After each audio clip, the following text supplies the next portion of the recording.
Hey there, welcome to the Lore to Death podcast. My name's Brett, and today is actually a very special day because I have a request from a listener from the Spotify Q&A function, and it's someone that I don't actually know if I know. In the Spotify Q&A function, we have Ali who said anything Lord of the Rings, which is almost daunting with how much there is to talk about there. Lord of the Rings is one of the most well-thought-out series of all time, I think, and picking just one topic has been pretty tough. When I got this message a few weeks ago, I thought back to a time a few years ago when I was out to dinner and a beer with someone I used to work with, and we got to talking about audio production. I mentioned that I wanted to start a podcast one day, and of course this was a couple of years before I had put any serious thought into starting one, and I gave them a basic premise of what I wanted the show to look like. My thoughts back then were a little different than what you might hear today, but I think that might be for the best. Anyways, the conversation steered towards Lord of the Rings, and I ended up explaining, in layman's terms and from memory, how death works in Middle-earth and how death is not equal for every race. After I finished, a couple who was sitting at the table behind us came over and politely apologized for eavesdropping, and said that if I ever ended up making the podcast that they hoped to find it because they really liked what they heard, and that they had no idea that that's how things worked in Lord of the Rings. The one fellow actually said that he was encouraged to pick up the Silmarillion because he had no idea there was so much thought put into the lore. He had only ever seen the movies, and I told him, as much as I love Lord of the Rings, I cannot recommend reading the Silmarillion. I read it many years back, and honestly, I was pretty young when I read it. So maybe this is why I think this way, but it was possibly the most boring book that I have ever encountered. But I think that's by design. It's written more like a history textbook than a novel, so if you're into that kind of thing, then it might be right up your alley. Otherwise, it's a snooze fest, no matter how much you might love Lord of the Rings. But back to my point, it was that story that brought me to doing this episode on death and the afterlife in Lord of the Rings.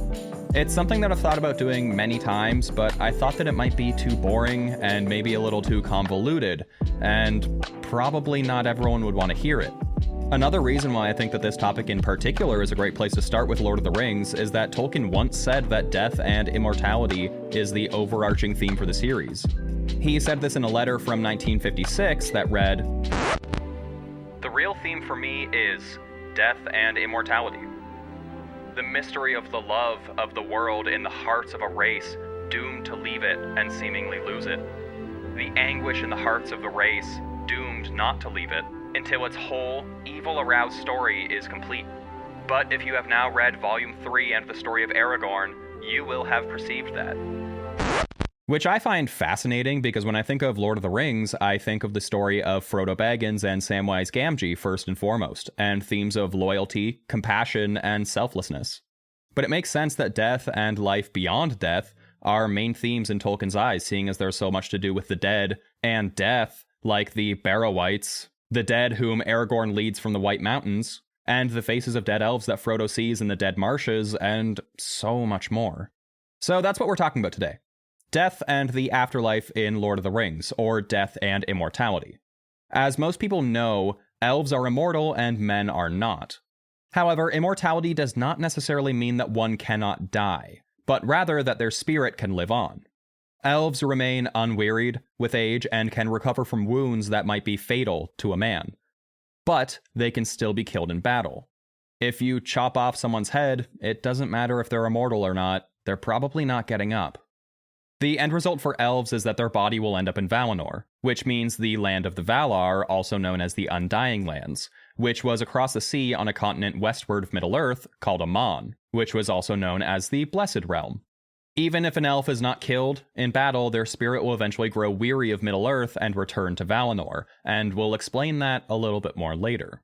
However, when men die, they go beyond the circles of the world, where even elves don't know. And that's kind of it. There's not a whole lot more I can say about the deaths of men. Is there an afterlife? Maybe. But death was Eru's gift to men. The elves' immortality is a curse of sorts, bound forever to Arda and forced to constantly suffer the past, while men are allowed to die and have their souls unbound from the earth.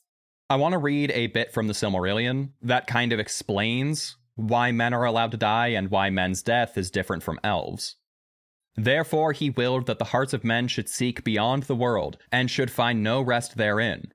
But they should have a virtue to shape their life, amid the powers and chances of the world, beyond the music of the Ainur, which is as a fate to all things else. And of their operation everything should be, in form and deed, completed, and the world fulfilled unto the last and smallest. It is one with this gift of freedom that the children of men dwell only a short space in the world alive, and are not bound to it, and depart soon whither the elves know not.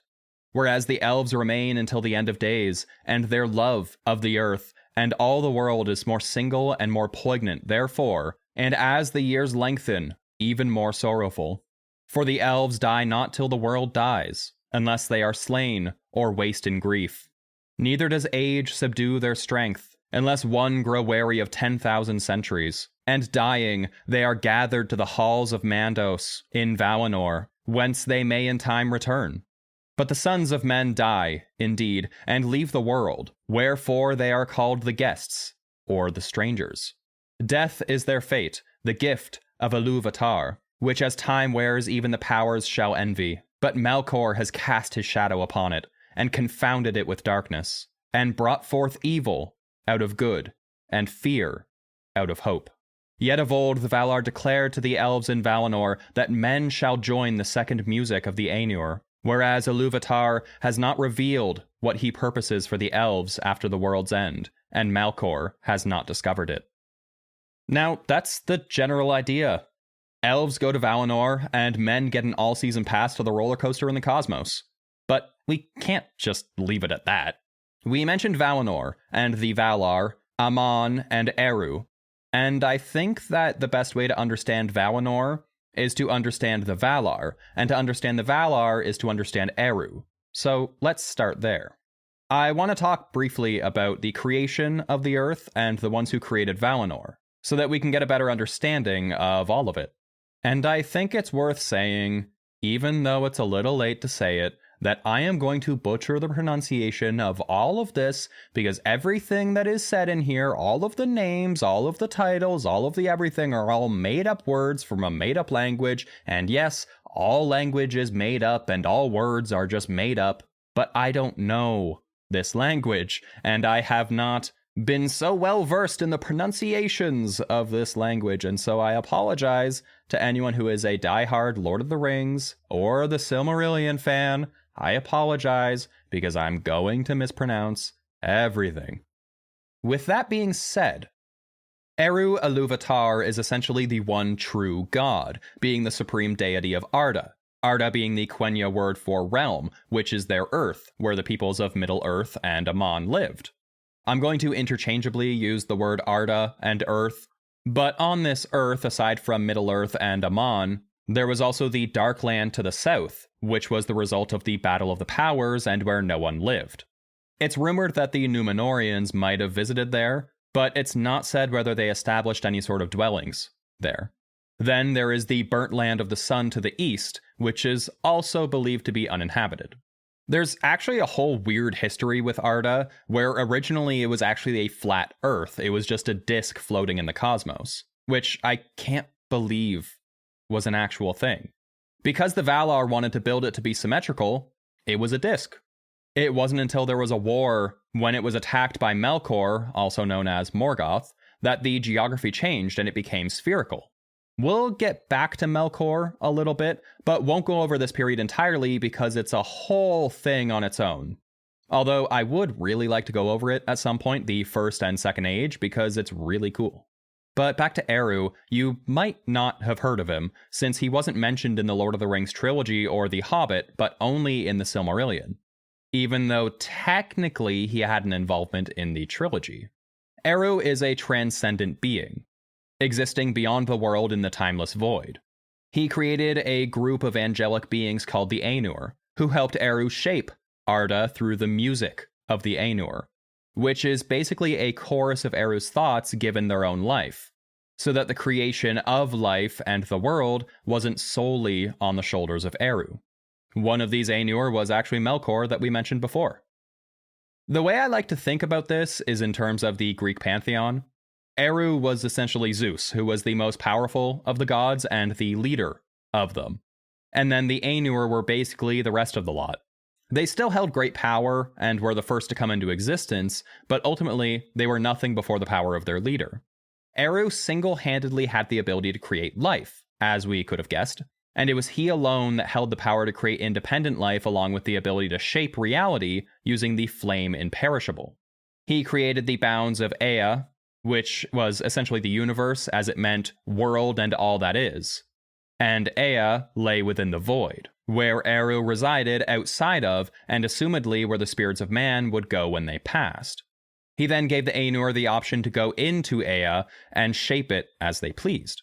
The ones who chose to do so were called the Valar, and were in control of shaping, Arda. But as mentioned before, they could not create life themselves, but they could only shape it if they were given the chance, as one Valar, Euli, proved by giving shape to the dwarves while consciousness was given to them by Eru. I like to think of this process as a dude just playing with Play-Doh and then all of a sudden dwarves pop up and it's just kind of cute. Elves and mankind came directly from Eru's thoughts, and were known as the first and second children of the Iluvatar, respectively. When the Valar went to go create the earth, they were accompanied by the Maiar, who were lesser Ainur. You might recognize the Maiar by title as they were reincarnated as wizards in the Third Age, some of which we would come to know as Gandalf, Saruman, and Radagast, among others like a certain Balrog. And it was actually two Maiar who were in control of the sun and the moon. The one who guided the sun was named Arion, and the one who would steer the moon was named Tilion. Following the creation of Arda, the 14 Valar who shaped it dwelt on a hidden island in the Great Lake called Almarin. But after it was destroyed and the earth was reshaped, the Valar relocated to Aman and founded the realm of Valinor, where they constructed the Golden City of Valimar. These Valar would become known as the powers of the world, and were essentially gods, but they were not all equal. Now, this might be subjective, but this is how I interpret it from the lore. Among the Valar, the strongest among them was Manwë, who was the leader and king of the Valar, being the eldest of the Valar. He had a brother, who we talked about before, named Melkor, who was just as powerful as Manwë, but had no authority because of his aforementioned treason, where he kind of destroyed the earth. Now, I don't want to go too far into the history of the Valar on this earth, because as I've mentioned before, there is just way too much to stuff into one episode. And honestly, it hardly has anything to do with the afterlife that I want to establish. I do, however, think it's important to set them up as the all-powerful beings of Arda, not only to set up the creation of Valinor, where the elves go when they die, but to establish that gods do exist, and they are physical creatures that technically anyone could interact with if they could get to one of their strongholds.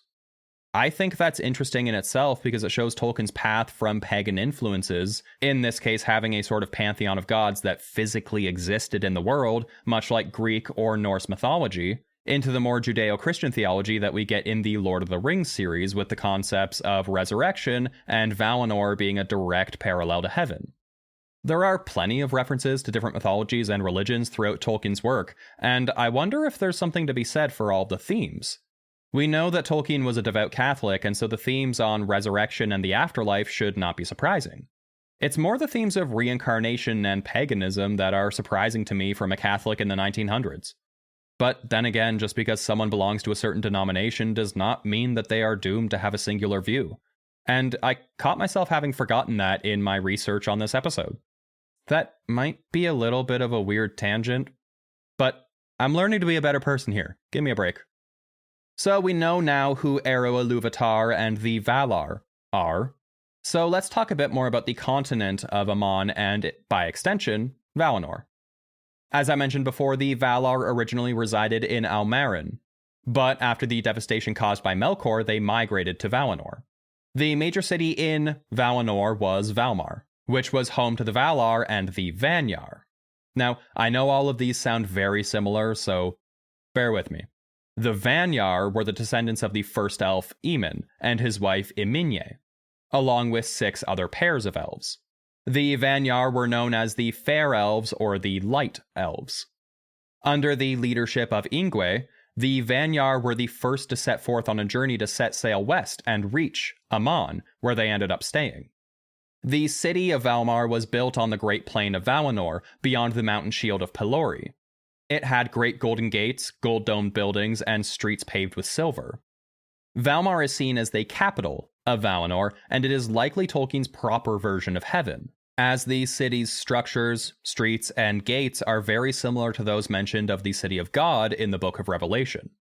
The entire land of Valinor was surrounded on 3 sides, excluding the north side, which was surrounded by ice. What surrounded Valinor was a huge mountain range, which I just mentioned, called the Shield of the Pelori. Beyond that shield was the sea that connected it to Middle-earth. The ice range in the north used to actually physically connect Valinor and the Middle-earth before the War of Wrath.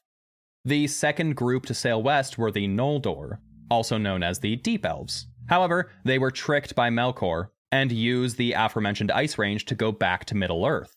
Among those elves was actually Galadriel.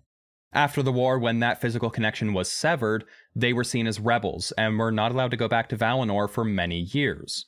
For a time after the exile of the Noldor and before the ruin of Numenor, there was a chain of small islands called the Enchanted Isles, which ran along the eastern coast of Valinor.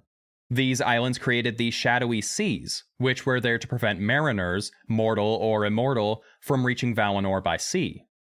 Eventually, pity was taken on the Noldor when the Middle-earth began to fade into the Age of Men, and the once exiled Deep Elves were able to pass back into the Undying Lands at their own accord when they felt it was their time to do so. After the First Age, with the destruction of the island of Numenor when the Earth was changed, Valinor was no longer a physical part of Arda, and thus could not be reached by men. Elves could reach it if they sailed the Straight Road, which sounds a lot easier than it was, for the Straight Road was only accessible by ships that were capable of passing out of the spheres of Earth. And yes, that basically means that in order to reach the Undying Lands, elves had to travel through space. And no, I am not making this up. The Straight Road is a route that left the Earth's curvature through sky and space, to where the land of Amon now resided. It followed the old path that the first elves used to travel to Amon and was only accessible to elves, but the caveat is that it was not open to travel to on a whim. The Straight Road was only open when the Grace of the Valar deemed that it was the right time. And, on occasion, the Valar would extend the invitation to the Ring-Bearers, like we see with Bilbo Baggins at the end of the movies. The only other exception that I can find, other than elves going to Valinor, is that after the death of Aragorn, Legolas would sail to Valinor and bring with him his dwarf friend, Gimli. So that might shed some light on the Lord of the Rings movies and why the trip to the Undying Lands was so urgent and fleeting. Valinor is no longer physically part of the world, and any elf who wanted to ascend to the Undying Lands to be with the Valar would have to seize the opportunity to go when the time arose. For who knew when the next ship would set sail? It's like the worst form of subway travel, because if you miss your train, you're going to have to wait until you're retired to take the next one, and then by then you don't really care to see the band that you were trying to go see and you just want to stay home, but maybe that's just me. So while that explains the what, where, and when Valinor is, I want to try to explain the how and why an elf should want to go to the Undying Lands. Back in the beginning, I mentioned how the elf spirits would eventually grow weary of Middle-earth and yearn to return to Valinor. So let's talk about spirits and what exactly that means. To put it plain and simple, there are 2 distinct components that men and elves consist of: Fea and Hroa, or spirit and body. The spirit, or Fea, comes from the secret fire of Iluvatar, which was able to create life, whereas the body, or Hroa, is what contains that form and is shaped from the material of Arda, or Earth. Death, to put it simply, is just the separation of these 2. When men die, their spirit is shot out into the cosmos where it will joyride in the void for eternity. Whereas the elf's spirit is said to be houseless or in exile, without a body. So without the body, the spirit is powerless, and vice versa. But it still exists. The elf's fate is to live as long as Arda exists, unlike men who are given the gift of death. Elves are spiritually bound to the world and cannot leave it, even after death. I know I said this before, but I think it's worth reiterating that elves do not die of old age or disease, and that is because their body is much more resilient to their spirit, and so it is able to stave off these things, unlike men who would succumb to it. So elves are immortal, but they still can die. An elf can have their body killed, or they can lose the will to live, as we see with the grief-stricken Arwen. When an elf dies, their spirit is unbound from their body, but it is still bound to the world, where it is called back to the halls of Mandos, in Valinor, where it will be judged, before being given new shape. Mandos was one of the Valar who was the keeper of the Houses of the Dead, or the Halls of Mandos. He was sort of the Hades of the Valar, to go back to Greek mythology again. And the Halls of Mandos were sort of a purgatory, as you would kind of equate it in Christianity. In the Halls of Mandos, the ideal scenario is that an elf's spirit is judged after a time of waiting, and they can be reincarnated into a new body that, if allowed by Mandos, would be identical to their previous body.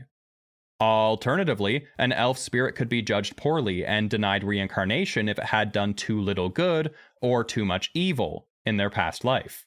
That, or a spirit can decide to stay in the Halls of Mandos until the end of Arda, when it would supposedly be set free. If an elf were to die in Valinor, this process was non-negotiable. You would be sent to the halls and await judgment. If one were to die in Middle-earth, however, they could refuse the summons to have their spirit sent to the halls and instead roam bodiless in Middle-earth. But they would not be allowed to be reincarnated into a new body. This was seen as a sign of a tainted spirit to the Valar, and those who decided to have their spirit stay in Middle-earth were often tempted by the Dark Lords and brought under their dominion. There were some, however, who refused the summons of Mandos simply to haunt somewhere that they frequented in their life, but they were forbidden to commune with the living. But then there existed people like Sauron who liked to break the rules with necromancy, and were able to commune with these beings regardless and bend them to their will. Due to the marring of Marda by Melkor, say that's 10 times fast, the elves living in Middle-earth suffered a weakening of their bodies over a long period of time, which is where the yearning to return to Valinor came from. This waning caused their spirits to consume their bodies over time until they became something like a wraith. But this would only happen in Middle-earth. Over in Aman, this did not happen. So to sum it all up, when an elf's spirit is separated from their body, they are summoned to the Halls of Mandos, where they await judgment and potentially get reincarnated into a physical body once again. It's basically a DMV for souls, where you wait until the underpaid, uninterested government workers decide to give you your permit or tell you to go to hell. Literally. But in all of this, we haven't mentioned the dwarves' afterlife. And that's because we know less about it than we know about men.